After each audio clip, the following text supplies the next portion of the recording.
Bismillahirrahmanirrahim. Assalamualaikum warahmatullahi wabarakatuh. Alhamdulillah wassalatu wassalamu ala Rasulillah wa ala alihi wa sahbihi wa man wal ma ba'd. Pemirsa Salam TV yang dirahmati oleh Allah Subhanahu wa taala. Alhamdulillah, segala puji hanya milik Allah Subhanahu wa taala atas segala nikmat yang Allah anugerahkan kepada kita semuanya, dan pemberian yang sangat luar biasa Allah berikan kepada kita, baik yang itu kita inginkan ataupun yang kita tidak inginkan, baik yang kita minta ataupun yang kita tidak minta, Allah berikan semuanya itu kepada kita secara gratis. Dan Allah Subhanahu wa taala menginginkan dari kita semuanya, para hambanya, agar kita jadikan nikmat tersebut nikmat yang menjadikan kita orang-orang yang bertakwa kepada Allah Subhanahu wa taala. Jadi nikmat yang Allah berikan kepada kita untuk menjalankan perintah-perintah Allah Subhanahu wa taala dan meninggalkan segala larangan yang telah dilarang oleh Allah Subhanahu wa taala, baik yang Allah sebutkan di dalam Al-Qur'anul Karim ataupun melalui lisan Rasulullah sallallahu alaihi wasallam. Kemudian kita sebagai umat Nabi Muhammad sallallahu alaihi wasallam, maka sepantasnya oleh kita semuanya untuk berusaha menjadi umat beliau yang terbaik, yang sungguh-sungguh dalam mengerjakan apa yang telah beliau tinggalkan untuk kita semuanya, yaitu dengan mengikuti Al-Quran dan Sunnah. Mudah-mudahan kita semuanya, para pemirsa Salam TV yang dirahmati oleh Allah Subhanahu wa taala, kita dimasukkan kategori orang-orang yang mengikuti Al-Quran dan Sunnah Rasulullah sallallahu alaihi wasallam. Baiklah pemirsa Salam TV yang dirahmati oleh Allah Subhanahu wa taala, kita lanjutkan kajian kita pembahasan tentang kitab Bulughul Maram karya Al-Imam Ibnu Hajar Al-Asqalani. Dan sekarang kita masuk di bab tentang babul haid, tentang bab tentang haid. Nah, jadi haid ini memang kondisi di mana hanya dialami oleh wanita saja dan tidak berlaku untuk laki-laki. Oleh karena itu kita tidak menyebutkan haid ini dengan haidah, karena haid ini hanya berlaku bagi perempuan. Nah, untuk haid sendiri itu adalah darah yang keluar dan sifatnya itu adalah alami, yang Allah telah tetapkan untuk wanita atau untuk hamba-hamba Allah SWT yang berjenis kelamin wanita. Nah, oleh karena itu para ulama mengatakan bahwa haid itu adalah damun tabi'ah, adalah darah yang sifatnya alamiah. Jibila yurkhihur rahim. Jadi dia keluar dari rahim, dan itu terjadi pada perempuan pada waktu-waktu yang telah diketahui, ya. Nah, itulah dikatakan dengan haid. Nah, adapun berkaitan dengan penentuan hari, para ulama, ya, yang terkhusus mereka mengadakan penelitian dari para ahli kesehatan, ya, para dokter, mereka menjelaskan tentang haid tersebut. Nah, disebutkan bahwa haid itu yang paling cepatnya itu adalah 6 hari, ya, 6 atau 7 hari pada umumnya wanita, dan ada sebagian sampai 15 hari. Nah, hadirin dirahmati Allah Subhanahu wa taala, itulah muqaddimah dari pembahasan tentang haid. Dan haid ini telah Allah Subhanahu wa taala jelaskan tentang hukumnya. Apabila seorang wanita yang dia baru pertama kali haid misalnya, ya, maka Al-Quran dan Sunnah telah memberikan solusi bagaimana cara bersuci, ya, wanita yang sedang haid agar dia bisa beribadah kepada Allah Subhanahu wa taala. Dan haid sendiri telah Allah sebutkan dalam Al-Quran di dalam surah Al-Baqarah ayat 222. Wa yas'alunaka 'anil mahid qul huwa adza. Dan mereka bertanya kepada Muhammad tentang haid. Ya, katakanlah bahwanya haid itu adalah suatu yang kotoran. Dan juga sunnah telah menjelaskan tentang hal demikian. Nanti akan kita jelaskan tentang hadis-hadisnya berkaitan dengan haid, hukum-hukum yang berkaitan dengan haid. Dan ini adalah supaya memudahkan bagi kaum muslimah untuk mengetahui bagaimana sikap dia ketika baru pertama kali haid, dan juga ketika dia sudah tidak haid lagi, itu sudah dijelaskan oleh syariat tentang hukum-hukumnya. Nah, inilah kemudahan yang Allah berikan kepada wanita muslimah. Oleh karena itu, pemirsa Salam TV yang dirahmati oleh Allah Subhanahu wa taala, maka hendaklah para ummahat, para akhwat muslimah memperhatikan hal-hal atau pembahasan yang akan kita bahas tentang haid ini, karena adalah perkara yang sangat penting bagi kaum muslimah semuanya. Nah, hadis yang pertama dari bab tentang haid ini yaitu dari an Aisyah radhiyallahu anha, dari Aisyah radhiyallahu anha, anna Fatimah binta Abi Hubaish, bahwasanya Fatimah putri dari Abu Hubaish, kanat tustahad, ya, karena beliau pertama sekali haid. Kemudian dia berkata kepada Rasulullah sallallahu alaihi wasallam, faqala laha Rasulullah sallallahu alaihi wasallam, dan Rasulullah mengatakan berkaitan dengan kondisi Fatimah binta Abi Hubaish, beliau mengatakan, inna damal haid damun aswad, sesungguhnya darah haid itu adalah darah yang berwarna hitam, yu'raf, dan dia darah itu adalah darah yang dikenali. Nah, apalagi muslimah itu sudah jelas mengenali tentang darah haid. Darah haid itu darah yang menghitam, warnanya hitam. Fa idza kana dzalika, dan apabila kamu mendapati kondisi seperti itu, fa amsiki 'anis shalah, maka hendaklah engkau menahan dirimu dari mengerjakan salat. Fa idza kana al-akhar fatawadda'i wa shalli.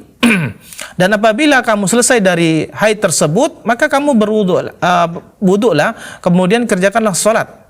Dan hadis ini diriwayatkan oleh Abu Daud dan Nasa'i, dan Ibnu Hibban mensahihkannya.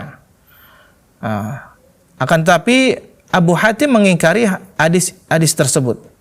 Nah, akan kita jelaskan tentang kondisi hadisnya. Nah, kemudian wa fi hadis Asma binti Umais, ya. Ada juga hadis dari Asma binti Umais yang ini diriwayatkan oleh Abu Daud. Wal tajlis fi mirkanin fa idza ra'at sufratan fawqal ma faltaksil lidh-dhuhri wal 'ashr ghuslan wahidan wa taktasilu lil maghrib wal 'isya ghuslan wahidan wa taktasilu lil fajri ghuslan wahidan wa tatawaddau fima baina dzalika. Nah, kita jelaskan hadis yang pertama tadi tentang derajat hadisnya. Nah, hadis yang pertama kita sebutkan dari Aisyah radhiyallahu taala anha. Ini hadis ini adalah hadis sahih. Ini hadisnya sahih. Dan hadis ini diriwayatkan oleh Abu Dawud, Nasa'i, dan disahihkan oleh Ibnu Hibban dan Al-Hakim. Akan tapi ada penjelasan dalam kitab Al-Muharrar, Ad-Daruqutni mengatakan ruwatuhu kulluhum siqat. Ini para perawi itu ada orang-orang yang siqat. Bahkan Al-Hakim beliau mengatakan bahwa ini sesuai dengan syarat dari Imam Muslim, bahwasanya ini hadisnya adalah sahih sesuai dengan syarat yang telah disyaratkan oleh Imam Muslim. Nah, adapun berkaitan dengan mufradatul hadis tustahad, ini maksudnya adalah sailanud dam fi ghairi awqatihi al-mu'tad. Jadi maksud di sini adalah hadis yang kedua tadi, hadis itu adalah tentang mengalirnya darah pada waktu-waktu yang tidak biasa. Wa yakhruj natijata waramin, dan ini keluar diakibatkan karena mungkin ada benturan atau luka atau pendarahan yang itu berkaitan dengan penyakit yang ada di rahim. Ini jelas tentunya kalau misalnya mengetahui dengan pasti itu adalah kedokteran atau ilmu kesehatan yang bisa mendeteksi ini. Kemudian pemirsa salam tiba yang dirahmati oleh Allah Subhanahu wa taala, apa yang kita dapat ambil dari hadis ini? Yang pertama adalah di dalam hadis ini bayanu damil haid, tentang penjelasan darah haid, wa isbatu hukmihi, dan penetapan hukumnya. Wa sayati insyaallah taala, dan akan datang penjelasan insyaallah taala tentang darah haid. Nah, jadi darah haid itu pemirsa salam tiba yang dirahmati oleh Allah Subhanahu wa taala, yaitu damun tabi'iyyun adi, ya, darah yang sifatnya tabi'i, dan itu adalah biasa keluar bagi wanita. Dan itu keluar adalah karena memang Allah telah tetapkan bagi bagi wanita, ya, semua wanita itu mengalami haid. ya, kecuali ada sebagian, itu pun kecil kan, ada sebagian wanita memang tidak haid, sebabkan mungkin dia memang belum waktunya haid, dan bisa jadi dia sudah menopause, maka dia tidak mengeluarkan darah haid lagi. Nah, oleh karena itu di sini dijelaskan tentang kondisi hukumnya, yaitu orang yang sedang haid itu dia tidak mengerjakan sholat. Namun ketika dia sudah bersih, maka hendaklah dia mandi wajib, dan dia boleh mengerjakan sholat setelah itu. Nah, dalam hadis ini disebutkan demikian. Nah, kemudian yang kedua adalah wujudul istihadha fi ba'din nisa. Nah, terkadang ada kondisi seseorang itu mengalami istihadha. Istihadha itu adalah darah yang keluar ya selain darah haid. Jadi misalnya seorang wanita, dia haidnya misalnya 6 hari atau 7 hari, kemudian di bulan ini misalnya, di bulan Juli misalnya, keluar darah haid itu lebih dari 6 atau 7 hari yang biasa dia alami per bulannya. Nah, bagusnya memang kalau haid itu perhitungannya di kalender Hijriyah, ya. Itu agar lebih memudahkan, karena dia perputaran pergantian kalender Hijriyah itu sekitar 30 atau 29 hari. Jadi untuk memudahkan wanita muslimah untuk mengetahui apakah ini sudah melewati waktu yang biasanya atau tidak. 2 menit. Nah, hadirin pemirsa Salam TV yang dirahmati oleh Allah Subhanahu wa taala. Jadi wanita yang istihadhah itu akan kita jelaskan nanti pada sesi kedua. Ya, agar supaya kita lebih merinci lagi tentang pembahasan darah istihadhah. Adapun darah haid, ya, secara jelas tadi disampaikan oleh Rasulullah Shallallahu Alaihi Wasallam, darahnya itu berwarna hitam, dan darah itu diketahui ya mungkin dari aromanya, karena di darah ini darah rusak, maka aromanya berbeda dengan darah yang segar, kita bilang demikian, karena darah yang rusak ini menghitam, dan kita dapat memahami dengan baik dengan penjelasan berikutnya. Baik, demikian dapat kita sampaikan, akan kita bahas pada sesi kedua, dan kita akan lanjutkan setelah pesan-pesan berikut ini.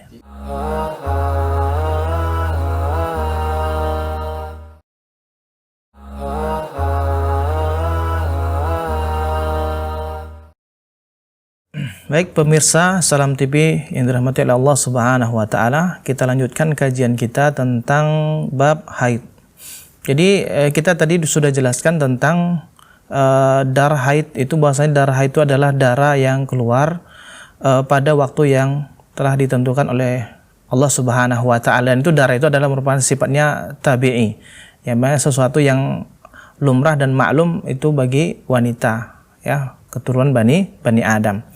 Nah, juga kita jelaskan tadi ada darah istihadhah. Nah, kemudian apa perbedaan darah haid dan darah istihadhah? Darah haid itu adalah darah yang berwarna hitam. Ya, darah berwarna hitam, yaitu biasanya dia mengental dia dan mempunyai aroma yang menyengat karena darah yang rusak. Dia memang harus dikeluarkan dari rahim wanita. Adapun darah istihadhah itu adalah darah itu berwarna kemerahan dia, seperti darah segar pada umumnya. Dan itu penyebabnya adalah mungkin ada penyakit, ada sesuatu yang ada di rahim itu menyebabkan keluar darah itu berlanjut dia. Nah, sebagaimana kita jelaskan tadi bahwa darah haid itu darah yang pada wanita misalnya dia sudah 6 hari dia keluar, kemudian berlanjut ke hari ke-7, ke-8 dan seterusnya, maka itu darah yang berwarna kemerahan itu adalah darah istihadhah. Jadi untuk berkaitan dengan hukum tentang sholat atau tidak seorang wanita yang mengalami hal demikian, maka Rasulullah menjelaskan bahwasanya darah haid itu seseorang itu tidak boleh sholat, ya. Maka selama haid itu perempuan, selama dia dari rahim mengeluarkan darah yang berwarna hitam, yang jelas itu darah haid, maka dia tidak sholat, tidak mengerjakan sholat. Namun ketika sudah berubah warna menjadi darah yang segar, tidak berwarna menghitam sebagaimana darah haid yang sudah dikenal oleh wanita tersebut, maka dia mengerjakan sholat. Ya, dia mengerjakan sholat. Naam. Annal mar'ata, dari penjelasan hadis ini, bahwasanya seorang wanita apabila dia mengalami istihadhah, dia mengalami mengeluarkan darah yang itu penyebabnya bukan karena haid, yaitu karena ada penyakit di dalamnya, maka dia tetap menjalankan sholat, kita jelaskan tadi, ya. Nah, dan perbedaan warnanya itu, kalau darah itu warnanya agak hitam, menghitam, dan punya aroma yang aromanya cenderung ke aroma menyengat busuk. Kemudian darah istihadah dia seperti darah yang segar, itu ya, darah keamisan gitu aromanya. Nah, kemudian yang berikutnya adalah annaha tumsiku anis shalah. Jadi wanita yang haid dia tidak mengerjakan salat. Dan dia selama haid tersebut, selama darahnya itu yang keluar hitam, maka itu dia tidak mengerjakan sholat. Namun ketika dia berubah, seperti kita jelaskan tadi, maka dia tetap mengerjakan sholat, karena ketika itu dia sudah suci. Nah, kemudian berikutnya adalah an-damal istihadha laisa lahu hukmu damil haid. Jadi yang perlu kita ketahui pemirsa Salam TV, bahwasanya darah istihadha itu darah penyakit, itu berbeda dengan hukumnya dengan darah haid. Ya, seperti yang kita jelaskan tadi. Nah, ketika seorang wanita dia mengalami darah istihadha misalnya, darahnya itu yang keluar itu berbeda warnanya, ngarah ke warna merah, maka ketika itu dia ketika meninggalkan sholat, maka dia berdosa. Karena dia setelah suci ketika itu, walaupun tetap dia mengeluarkan darah dari kemaluannya, maka itu tetap dia kondisi suci. Ya, berbeda dengan orang yang mengeluarkan darah haid. Oleh karena itu harus berhati-hati dan harus memahami dengan baik. Ketika darah itu berwarna hitam, ya, dan baunya itu sudah dikenali, ya, waktunya sudah dikenali, biasanya seberapa hari. Ketika lewat dari situ, maka ukhti muslimah harus mengerjakan sholat, ya, mengerjakan sholat, karena antuna sudah dalam kondisi suci ketika itu, bukan sedang haid. Ya, jadi orang yang diperbolehkan tidak sholat itu karena dia sedang tidak suci atau sedang haid. Jadi kalau misalnya dia mengeluarkan darah berwarna merah cerah, maka ketika itu antuna sudah tidak haid lagi. Oleh karena itu hukumnya berbeda. Ya, makanya harus dipahami warna dan aroma itu harus dipahami dengan baik. Karena sebagian wanita muslimah selama itu darah keluar, ya, dia yang penting saya haid gitu sampai misalnya 15 hari. Jadi setelah 7 hari itu dia berapa hari tidak sholat, mengerjakan sholat. Nah, maka penting oleh kita semuanya, para orang tua, menjelaskan kepada anak-anaknya, para guru menjelaskan kepada murid-muridnya berkaitan dengan perbedaan ini, supaya tidak melakukan pelanggaran syar'i, yang itu meninggalkan sholat. Meninggalkan sholat adalah perkara yang besar, yang itu telah dijelaskan oleh Rasulullah Sallallahu Alaihi Wasallam. Ya, orang yang meninggalkan sholat karena dia menganggap bahwasanya itu adalah darah haid, padahal itu istihadah, dan dia sudah tahu itu adalah dosa besar. Ya, dosa besar yang harus diperhatikan oleh kaum muslimah. Kemudian berikutnya adalah wanita yang istihadah, ya, maka itu jenis penyakit, ya, darah yang keluar itu adalah disebabkan karena ada penyakit yang menyebabkan darah itu keluar. Beda dengan darah haid tadi yang kita sebutkan. Oleh karena itu, berkaitan dengan sholat, hendaklah dia mandi pada setiap 2 sholat yang dia kerjakan dengan 1 kali mandi. Contohnya misalnya sholat zuhur dan asar, maka dia mengerjakan mandinya sekali. Kemudian maghrib dengan isya juga mandinya sekali, kemudian subuh juga mandinya sekali. Nah, memang di sini ada perbedaan ulama. Nanti akan kita jelaskan tentang rinciannya. Kemudian berikutnya adalah wanita yang istihadah itu adalah dia berwudu setiap kali sholat, ya, setiap kali dia sholat, dan dia harus membersihkan darahnya tersebut sebelum dia mengerjakan sholat, ya, karena darah itu termasuk yang najis sehingga harus dibersihkan. Nah, para ahli fikih mengatakan idza kanatil mustahadhah laha 'adatun mustaqarrah ya tajisu ayami 'adatiha. Apabila seorang yang mengalami darah istihadah, dia mendapat darah istihadah dan dia memiliki kebiasaan yang tetap, maka hendaklah dia duduk, artinya tidak mengerjakan sholat selama kebiasaan dia tersebut. Ya, apabila sudah melebihi dari darah kebiasaan yang keluar, maka dia tidak maka setelah itu dia harus mengerjakan sholat, ya, sebagaimana kita jelaskan tadi. Kemudian man bihi hadasun daim kastihadah. Nah, apabila seseorang ini berkaitan dengan seseorang yang mengalami istihadah atau dia beser yang dia mengeluarkan air seni tanpa dia bisa menahannya, ya, maka seseorang tersebut hendaklah dia mandi janabah, ya. Kalau misalnya dia membersihkan diri dari najis tersebut, ya, dan tempat keluar najis tersebut, ya, bukan mandi wajib, ya. Dan sekarang itu kan dimudahkan untuk untuk orang yang mengalami sakit ini, dia untuk memakai, ya, penahan, misalnya pembalut misalnya, agar supaya dia bisa mengerjakan sholat, ya. Maka dia harus mencucinya ketika dia mengerjakan sholat. Kemudian pemirsa Salam TV yang dirahmati oleh Allah Subhanahu wa taala, wujubu ghusli ad-dam lis-shalah. Jadi wanita yang istihadah dia wajib untuk mencuci darahnya ketika dia mengerjakan sholat, karena darah itu adalah najis. Dan juga yang harus kita pahami juga di sini berkaitan dengan seseorang yang istihadah, dia wajib mengerjakan sholat, ya, walaupun darah terus mengalir, ya, walaupun darah terus mengalir. Dan kita ingat perbedaan tadi, darah haid dan darah istihadah itu harus dipahami dengan baik. Nah, kita akan jelaskan sedikit dengan ada khilaf ulama di sini tentang apakah wanita yang istihadah ini dia wajib mandi setiap sholat atau bagaimana. Nah, dhahabal jumhur, ya, mayoritas ulama menjelaskan bahwa seseorang itu, ya, tidak wajib mandi kecuali ada dalil. Sebagaimana dari Aisyah tadi bahwasanya annahu la yajib, ya, bahwasanya bagi wanita yang istihadah itu tidak wajib dia mandi setiap kali sholat, ya. Itu yang sudah kita jelaskan tadi. Ada juga yang mengatakan wajib. Namun secara ringkas kita jelaskan bahwa Allah Subhanahu wa taala, wa ma ja'ala 'alaikum fid din min haraj. Maka Allah tidak menjadikan bagi kalian pada agama ini suatu yang menyusahkan. Nah, dan Allah Subhanahu wa taala terlebih mengetahui tentang hal ini, sehingga kita jangan memaksakan seorang wanita yang sedang mengalami istihadah untuk mandi setiap sholat. Itu adalah memberatkan baginya.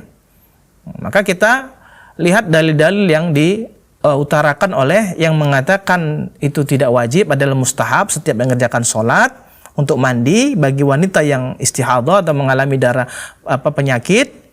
Dan ada yang mengatakan wajib. Maka kita lebih merojihkan, karena perlu juga merojihkan pendapat bahasanya wal ghuslu kulli salat mustahab, ya. Jadi mandi pada setiap salat itu hukumnya dianjurkan atau disunahkan, laisa biwajib. Dan itu hukumnya tidak wajib sebagaimana yang telah dijelaskan oleh mayoritas ulama fikih, ya, oleh mayoritas ulama fikih bahwa mandi bagi wanita yang istihadah itu tidak wajib dilakukan ketika dia hendak melaksanakan ibadah sholat. Maka dia cukup mandi satu kali untuk sholat duhur dan asar, dan mandi lagi untuk mengerjakan sholat maghrib dan sholat isya, dan mandi satu kali untuk mengerjakan sholat subuh. Nah, hadirin dirahmati Allah Subhanahu wa taala, pemirsa Salam TV yang dimuliakan oleh Allah Subhanahu wa taala.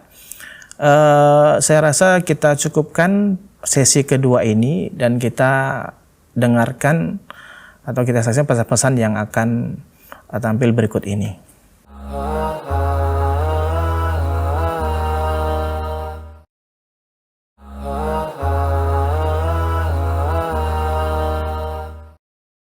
Nah, baik pemirsa Salam TV yang dirahmati oleh Allah Subhanahu wa taala. Hadis berikutnya adalah an Hamnata binti Jahshin. Beliau mengatakan dari Hamnah putri dari Jahsh. Beliau mengatakan kuntu ustahadu haidatan katsiratan syadidatan. Beliau mengatakan bahwasanya aku mengalami istihadah yang darah itu keluar yang sangat banyak. Kemudian saya datang kepada Nabi Shallallahu alaihi wasallam. fa ataitun nabiyya sallallahu alaihi wasallam astaftih.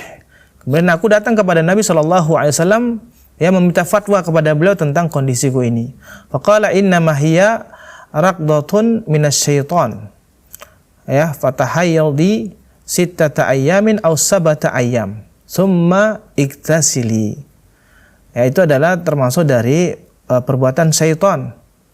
Ya, maka hendaklah kamu berdiam, artinya tidak mengerjakan sholat selama 6 hari atau 7 hari. Kemudian karena beliau tahu bahwasanya wanita pada umumnya kebanyakan itu adalah 6 sampai 7 hari haidnya. Beliau mengatakan bahwa mandilah setelah itu. Fa idza istanqati fasalli 24 atau 23 wa sumi wa salli. Nah, kalau misalnya itu berlanjut terus, maka hendaklah kamu salatlah. Ya, salatlah selama 24 atau 23 hari. Ya. Kemudian berpuasalah dan salatlah. Artinya menjelaskan bahwasanya setelah 6 atau 7 hari ini kamu hendaklah mengerjakan salat. Dan itu biasanya berlaku sekitar 24 atau 23 hari, ya.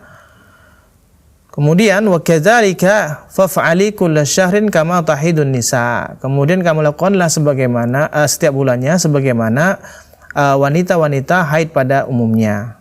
Fa in qawaiti ala an tuakhiri adh-dhuhr wa tu'ajjili al-'ashr.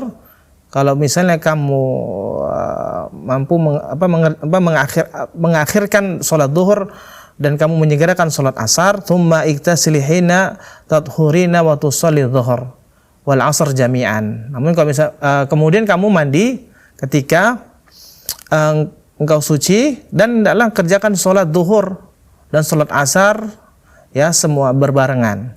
Artinya dijamak ketika. Thumma tuakhirina al-maghrib wa tu'ajjilina al-isya.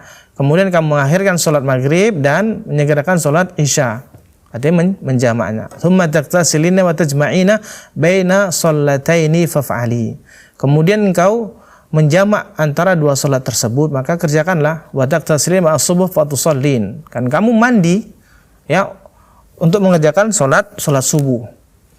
Qala wa huwa a'jabul amrayni ilayya, dan itu adalah perkara yang menakjubkan bagiku dari dua perkara ini.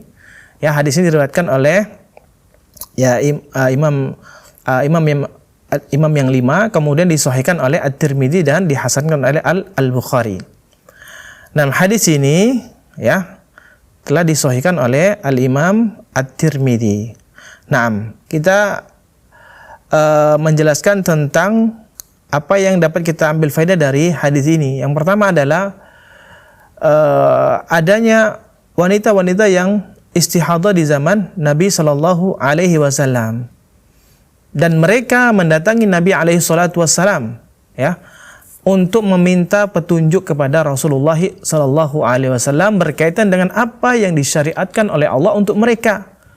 Ya, karena Rasulullah sallallahu alaihi wasallam adalah sebagai seorang nabi yang menjelaskan tentang syariat ketika itu, sehingga para sahabiat ya, para sahabat wanita ketika itu mereka mengalami hal yang tidak dialami oleh laki-laki. Ya, sehingga karena mereka tahu Nabi Muhammad SAW sebagai pembawa risalah Islam, ya pembawa risalah Allah Subhanahu Wa Taala, maka mereka bertanya kepada Rasulullah Sallallahu Alaihi Wasallam. Nah, kita sebagai orang-orang yang mengikuti para sahabat, tentunya jika kita mengalami hal berkaitan dengan masalah agama, kita bertanya kepada ulama-ulama kita tentang perkara-perkara agama, agar supaya tidak salah kita dalam menyikapi apa yang sedang kita hadapi berkaitan dengan syariat. Ya, apalagi ini berkaitan dengan kesucian. Kesucian ini berkaitan dengan sholat. Nah, sholat atau tidak? Nah, ini harus kita pahami dengan baik. Kemudian bahwasanya istihadah itu laisat haidhan tabi'iyan. Jadi darah istihadah itu adalah bukanlah darah haid yang keluar ya pada seorang wanita, dan itu sifatnya alami, bukan, tapi dia karena penyakit. Dan itu biasanya maradun yusibul mar'ah minasyaiton. Nah, itu adalah penyakit yang mengenai wanita karena gangguan syaitan. Sebagaimana kita tahu bahwa syaitan itu mengalir di aliran darah anak keturunan Adam. Ya, sehingga apabila seorang wanita mengalami hal demikian, Allah SWT telah mentakdirkan untuk terjadi pada dirinya. Sehingga Allah memberikan solusi bagaimana seorang wanita yang istihadah, yang dia harus tetap mengerjakan ibadah salat sebagaimana yang telah dijelaskan oleh Rasulullah sallallahu alaihi wasallam. Nah, pemirsa Salam TV yang dirahmati oleh Allah Subhanahu wa taala. Kemudian ada penjelasan juga dari Dr. Tabib Muhammad Ali Al-Bar. Beliau mengatakan bahwasanya darah istihadah yakhruj minar rahim. Ya, darah istihadah itu, darah penyakit ini keluar dari rahim, dan itu di leher rahim. Ya, keluar dari leher rahim itu disebabkan karena adanya semacam sesuatu yang buruk yang terjadi dalam rahim, wujudul waram. Ada semacam sesuatu yang waram ini adalah pembengkakan atau dia memar begitu sifatnya, dan itu keluar. Ini adalah penyakit, ya, penyakit. Dan untuk itu akan sembuh dengan beberapa hari. Namun jika itu berlanjut sampai lebih dari 15 hari, maka konsultasikan kepada dokter tentunya, karena mereka lebih memahami tentang hal tersebut. Kemudian yang berikutnya adalah al-mar'atul musabah bil istihadah allati la ta'rif adata haidha al-asliyah. Nah, berkaitan dengan wanita yang dia mengalami darah istihadah namun dia tidak tahu tentang tentang waktu haidnya. Artinya berubah-ubah dia. Ya. Dia kembali kepada hukum asal, ya, darahnya bagaimana dan aromanya itu seperti apa. Nah, juga wanita misalnya pertama kali haid dia misalnya 6 hari, kemudian besok misalnya 15 hari misalnya. Nah, maka ini tentunya wanita ini harus diberikan bimbingan, berikan tentang pendidikan, bagaimana dia bersikap ketika mengalami hal demikian. Nah, ketika darah itu hitam, pekat dan aromanya menyengat dan berbau busuk, maka itu dia tidak sholat. Namun ketika darah yang keluar itu adalah darah merah, segar, ya, yang menyerupai darah-darah kita, misalnya kita tergores pisau misalnya, itu keluar seperti itulah darah kira-kira, maka ketika itu dia wajib mengerjakan sholat. Nah, itu dia. Kemudian idza tammatil mustahadah adatan nisa. Nah, jadi kalau misalnya darah istihadahnya itu sebagai kebiasaan bagi seorang wanita, misalnya terjadi pada seorang wanita, maka hendaklah dia iktasalat ghusl al-haid. Maka dia mandi sebagaimana dia mandi dari haid, walau anna damal istihadah ma'aha, walaupun dia ada istihadah bersamanya, walaupun dia sampai misalnya pas salat arba'atan wa isrina, atau dia sampai 24 hari atau 23 hari, dan dia kemudian ketika itu berpuasa, ya, berpuasa. Jadi orang istihadah itu tetap wajib salat dan wajib dia berpuasa dan melakukan hal-hal yang dilakukan oleh wanita yang suci pada umumnya. Nah, kemudian pemirsa Salam TV dirahmati Allah Subhanahu wa taala menjelaskan bahwa dari istihadah itu la yamna minas shalah, ya, tidak melarang ya untuk mengerjakan ibadah salat, wa nahwiha minal ibadatil wajib laha tahara, karena dia tetap mengerjakan amal-amal ibadah yang itu ibadah yang wajib, karena dia ketika itu dalam kondisi suci. Nah, kemudian faedah dari hadis ini bahwa anadamal haid yamna'u minas shalah. Dan darah haid itu menjadi penyebab seorang wanita itu tidak boleh mengerjakan salat. Ya, tidak boleh mengerjakan salat. Wa mimma yustaratu lahu tahara minal haid, karena seseorang yang sedang haid itu kondisi itu dalam kondisi sedang tidak suci, ya, sedang tidak suci. Wa inna salatal matruka zaman haid la tuqda. Adapun salat-salat yang dia tinggalkan selama haid, ya, maka itu tidak diqadha, artinya tidak diganti lagi, karena itu sudah ditentukan oleh syariat.